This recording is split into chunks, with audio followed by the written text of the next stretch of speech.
Fantastic. Our chief guest today, Mr. Ogwang Yafesi, the Assistant Commissioner Agribusiness at the Ministry of Agriculture, Animal Industry and Fisheries in the Republic of Uganda.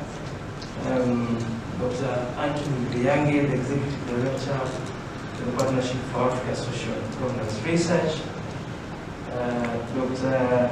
Victoria, I'm used to just calling you Vicky, our principal investigator for the research in Uganda. Professor Kabonesa, our yet to be project advisory member. Ladies and gentlemen, all protocol observed, I'm very excited to join you this morning for this conversation. I do remember that when we were doing the introductions, I pushed you to say good morning. So I want to push you now to say Happy New Year. Uganda, Happy New Year. Happy New Year. Are you excited? Yes. It's really good to see you, and it's really good to see the young people that have joined this partnership and the work and projects across several African countries, from the north of Africa all the way to the southern Africa. This morning, we are a team of colleagues who have traveled to join our brothers and sisters from the other mother. I say that because this is Africa. And in Africa, everyone is your brother or your sister.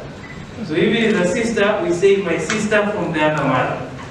Which means there is a possibility that before the colonialists drew the lines, the imaginary boundaries, right? Our ancestors might have, played a game around here. I think one of our colleagues from Uganda told me they are from the west, the border with Rwanda. And the taxi driver who drove me from the airport to this place told me the same. And when I asked him, you really don't look like a Ugandan. Are you sure you're not a Rwandan? Or you're not a Rwandese? He told me, well, I can't really confirm. I'm not sure. It's possible my father crossed the boundary, did his thing, then crossed the boundary and I came back. And by the time the boundaries are drawn, I now found myself in Uganda. These conversations, friends, ladies and gentlemen, are at the center of the project that has brought us here, which is young people's, women and men, young African women and men, aspirations, resilience, and adaptability before, during, and after COVID. Elijah, could you just pop up my slide, if you're there? I want to quickly introduce you to this project. And do not want to take much more time because today is Vicky, Sally, and Monica's day. They have worked so hard to put this together. They've been in touch with you, phone calls, emails, conversations, WhatsApp messages, to try and encourage you to join this conversation. So I don't want to take much of their time, but I just want to introduce the project very briefly, and then have the pleasure of inviting my executive director, Dr. Mbeyange, to give his opening remarks. It is said that every morning in Africa, when a gazelle wakes up, it knows, you know that saying, right?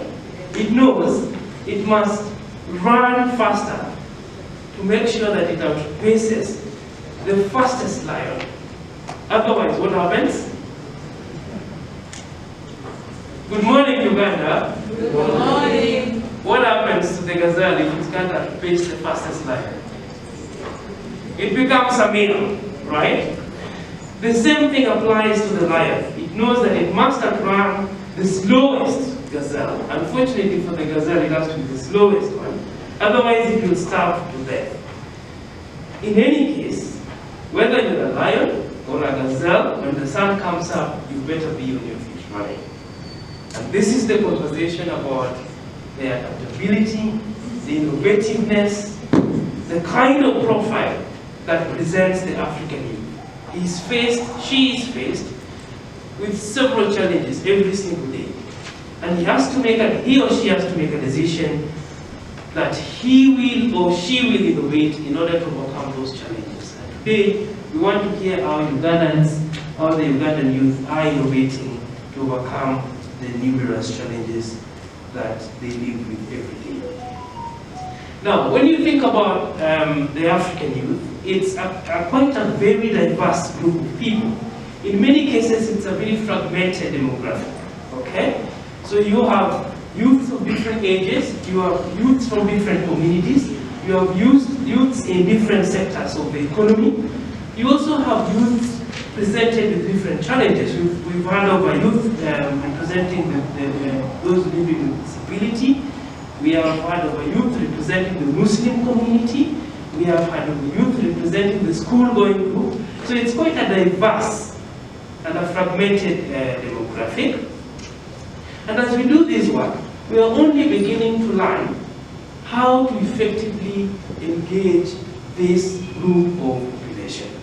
Victoria said that in Uganda, the population, the largest group of population is the youth. Over 60%, I believe, of the Uganda population is youth.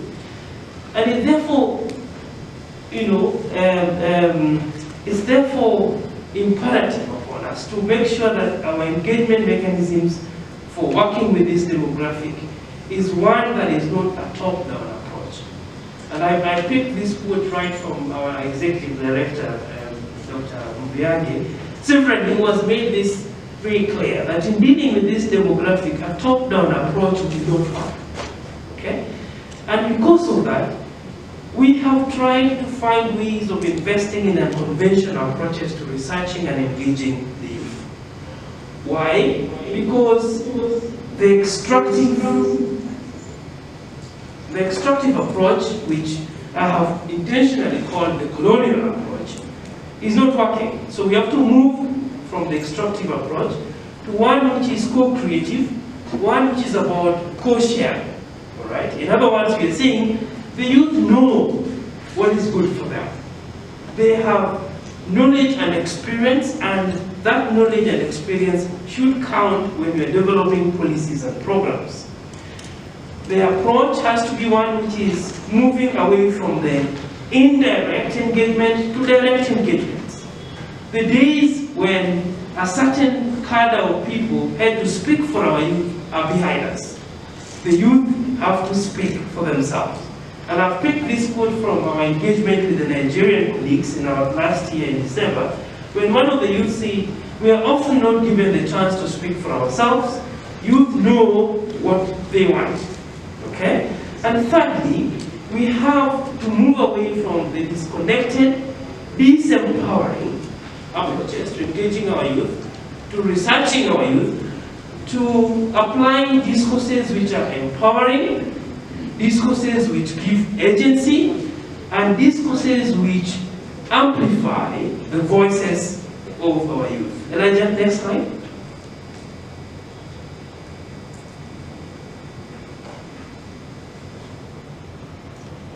Elijah, next slide, please.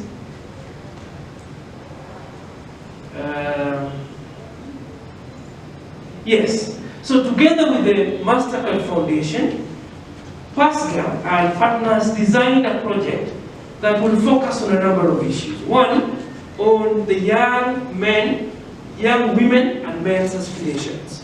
So we really want to understand, what do these young people aspire to today, tomorrow, and into the future?